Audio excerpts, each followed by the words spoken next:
বিষ্ণুপুর কেন্দ্রে উত্তেজনার ছবি দেখাবো। বিষ্ণুপুর কেন্দ্রের খণ্ডঘোষে ভোটে বাধা দেওয়ার অভিযোগ। খণ্ডঘোষে ভোটে উত্তেজনা, ভোটে বাধা দেওয়ার অভিযোগ।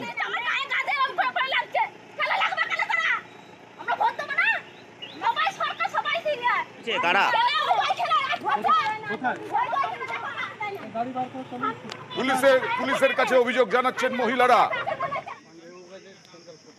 কথা বলবো প্রতিনিধি শরদিন্দুর সঙ্গে। শরদিন্দু, এই মহিলারা কাদের বিরুদ্ধে অভিযোগ করছেন?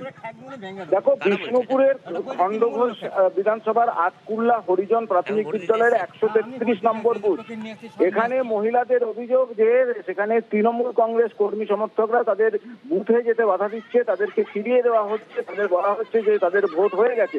যদিও তৃণমূল কংগ্রেসের পক্ষ থেকে এই অভিযোগ অস্বীকার করা হয়েছে, তবে আমরা দেখলাম যে এই অভিযোগ করার পরই সেখানে কিন্তু কেন্দ্রীয় বাহিনী এবং রাজ্য পুলিশ উভয়ই এখন এলাকায় নেমে মানুষের যাতে ভীতি না থাকে, মানুষ যাতে ভোট কেন্দ্রে যেতে পারে সেই নিরাপত্তা দেওয়ার ব্যাপারে সচেষ্ট হয়েছে।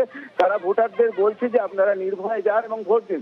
তবে সকাল থেকে একটা উত্তেজনা তৈরি হয়েছিল এই বাধাদানের অভিযোগকে কেন্দ্র করে, এবং এই মহিলাদের অভিযোগ যে তারা সকাল সকাল ভোট দিতে চেয়েছিলেন এবং ভোট কেন্দ্রে যেতে চাইছিলেন, কিন্তু তাদেরকে বাধা দেওয়া হয়।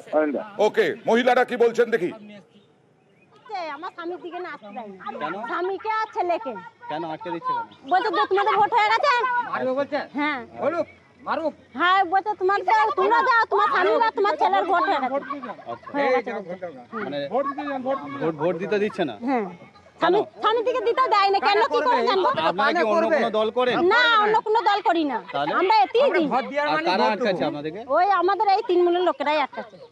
আমি আসছি, আমাকে বলতে তোমার ভোট হয়ে গেছে।